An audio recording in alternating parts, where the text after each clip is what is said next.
हाँ शोध के बाद इस तरह का rumor आप इसे कह रहे हैं, क्या आप देखिए ये जो पूरा मामला है ये मेरे एक्चुअली पीएचडी डॉक्टरल रिसर्च का पार्ट है। मैं दो तीन चीज़ें स्पष्ट कर देना चाहता हूँ कि मेरा जो पब्लिकेशन है ये एक एनवायरमेंटल प्लानिंग एफ करके एक जर्नल है, उसमें पब्लिश हुई रिपोर्ट है। इसे मीडिया ने बहुत तरीके से इसे मिस इंटरप्रेट किया है, इसे मुझे मिसकोट भी किया है बहुत जगह। मैंने मेरे रिसर्च पेपर में ये कहीं नहीं कहा है कि कॉर्बेट एडमिनिस्ट्रेशन ये जो कैमराज हैं, वाइल्ड लाइफ कैमराज हैं, जो कैमरा ट्रैप्स बोलते हैं इसे, या ड्रोन्स हैं या ईआई है, ये पर्टिकुलरली लोगों के निगरानी के लिए ही लगाए हुए हैं। ये सरासर गलत है। मैं खुद ही कॉन्जर्वेशनिस्ट हूँ और खुद काम कर रखा हूँ, तो मुझे पता है कि ये कैमरा ट्रैप्स मॉनिटरिंग के लिए यूज़ होते हैं, वाइल्ड लाइफ मॉनिटरिंग के लिए यूज़ होते हैं। लेकिन मेरा रिसर्च ये कहता है कि ये कैमरा ट्रैप्स का बड़ा ही सामाजिक तौर पर भी इनके इम्प्लीकेशंस है, डिसएडवांटेजेस है। पर्टिकुलरली मेरा रिसर्च जो मैंने पब्लिश की है उसमें मैंने क्लियरली कहा है कि महिलाओं का जो एक्सपीरियंस है जंगल का, वो बहुत ही चेंज हो रहा है क्योंकि कैमराज जंगल में लगे हुए हैं। और मैंने ये भी कहा है कि 2018 और 19 के बीच में ड्रोन्स जब यूज़ हुए थे, वो एक डर फैलाने की लिए यूज़ हुए थे, और महिलाओं का डर और पुरुषों का डर बहुत अलग टाइप का होता है। ये मैंने उसमें वेरी क्लियरली कहा है। तो मेरा जो रिसर्च है वो ये कहता है कि जो सर्वेलेंस टेक्नोलॉजीज यूज़ होती हैं उस पर जेंडर मतलब महिलाओं पर एक असर होता है, और उस असर को कम करने के लिए उनका पूरा कंसेंट जो है, उनका पार्टिसिपेशन ज़रूरी है। क्योंकि महिलाएं सिर्फ कोर एरिया में तो जाती नहीं है, महिलाएं बफर एरियाज में जाती हैं जहाँ पर भी कैमरा ट्रैप लगते हैं।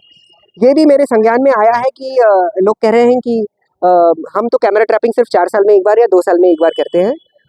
अगर मीडिया चाहे तो आप जाकर लोगों से इंटरव्यू कीजिए, जंगलों में फॉरेस्ट डिपार्टमेंट से इंटरव्यू कीजिए, आपको पता लगेगा कि camera trapping round the clock होती है। कैमरा ट्रैपिंग ऐसा नहीं है कि सीजनल है, कैमरा ट्रैपिंग होती रहती है। तो उस कैमरा ट्रैप्स का जैसे महिलाएं जंगल जाती हैं तो उनके फ़ोटोज़ आते हैं, तो उन फ़ोटोज़ का क्या होता है?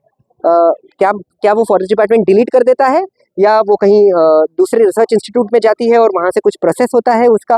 तो ये सब क्वेश्चंस ज़रूरी है। ये मेरा रिपोर्ट कह रहा है कि ये क्वेश्चनेबल थिंग्स हैं कि आप अगर किसी महिला का फ़ोटो ले रहे हो, अगर आप कहीं जाओ यहाँ पर स्ट्रीट में आप महिला का फ़ोटो लोगे तो वो एक इन्फ्रिंचमेंट ऑफ प्राइवेसी है। तो आप कैमरा ट्रैप से कैसे फ़ोटोज़ ले रहे हो?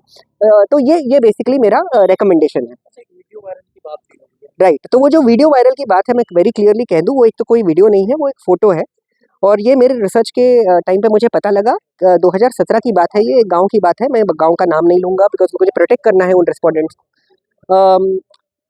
वो जो है फ़ोटो, उसमें एक महिला की शौच के जाते वक़्त फ़ोटो आई थी। तो वो जो फ़ोटो है, वो जो लोकल लेवल का व्हाट्सएप ग्रुप है, बहुत सारे ऐसे ग्रुप होते हैं, वो लोकल लेवल का व्हाट्सएप ग्रुप है, उसमें वो फ़ोटो डाली गई थी।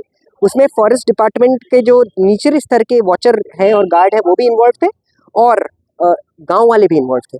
तो इसीलिए वो मैटर ज़्यादा एक्सप्लोर नहीं हुआ। लेकिन ये देखिए, जब हम रिसर्च करते हैं, ये सब चीज़ें ऐसे आती हैं, ठीक है?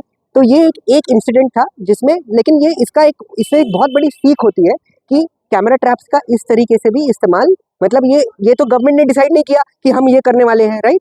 तो कैमरा ट्रैप का ये एक दुष्प्रभाव है जो एक्सीडेंटली पड़ रहा है, और ये सिर्फ एक इंसिडेंट है। अगर कॉर्बेट की इतनी बड़ी बाउंड्री है, इतने गाँव हैं, अगर मैं कह रहा हूँ, मैं तो बहुत ही कम टाइम और कम महिलाओं से बात किया। अगर आप ज़्यादा और जाकर इस चीज़ पर रिसर्च हो तो आपको और कई नए पहलू इसमें मिल सकते हैं।